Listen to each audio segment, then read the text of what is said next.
Hello, everyone, and welcome back. I am going to be giving you 6 key points to building hope. And I am actually going to read out of my journal that I take notes in. This is an Abundance Life journal where you can create your own inspirations and manifestations. I've designed this myself and they are for sale.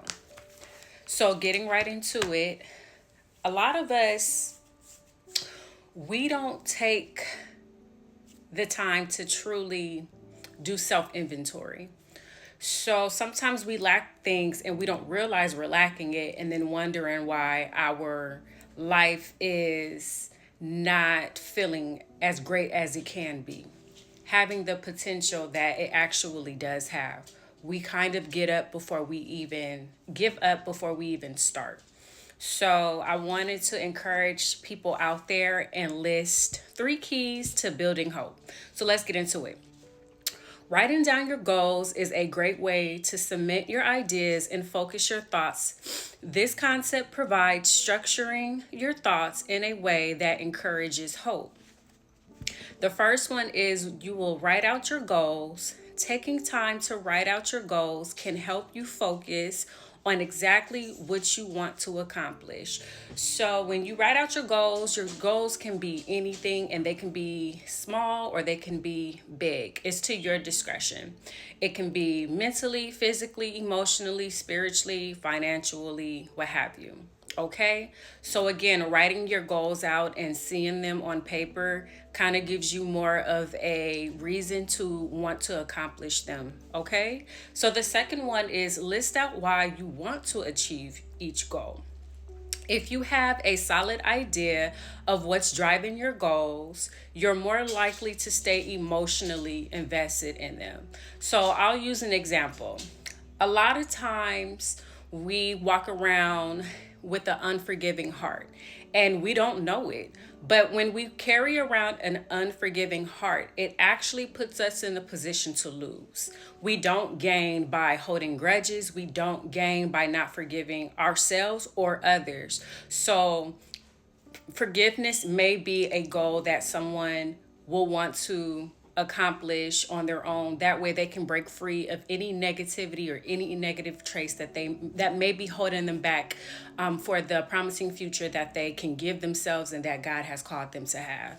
Okay, so number 3, brainstorm potential pathways to reach each of your goals.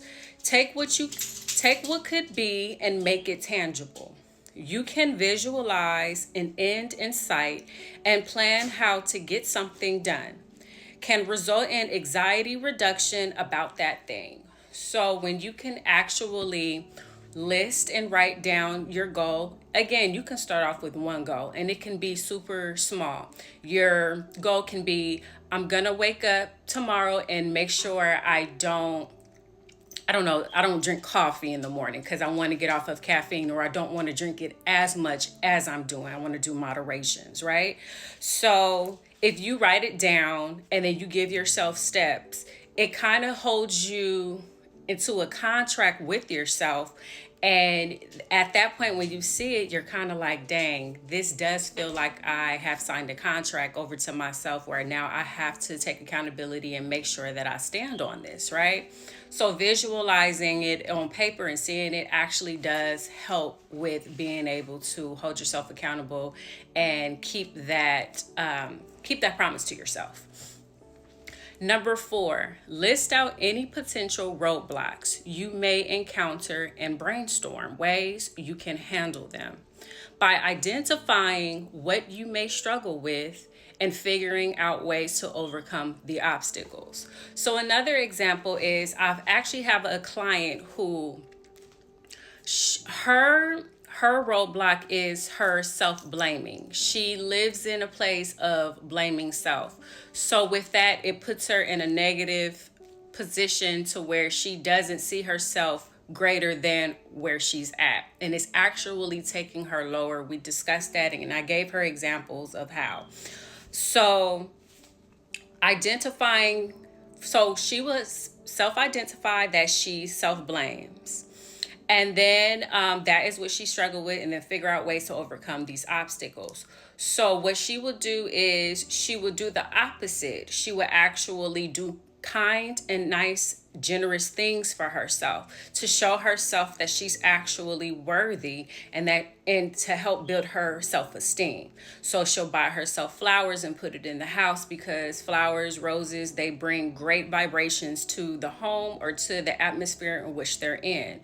She will invest in her self-care. She will put herself in places that are uplifting and are positive. So these would be different ways of figuring out how she would get herself removed from the roadblocks that she's dealing with. Okay, so number 5, write out how you may feel upon achieving your goals. Visualize who you will be, how good you will feel to reap the rewards of your hard work. As an example, if you're working out, so you can visualize the end goal of how you will look and how you will feel.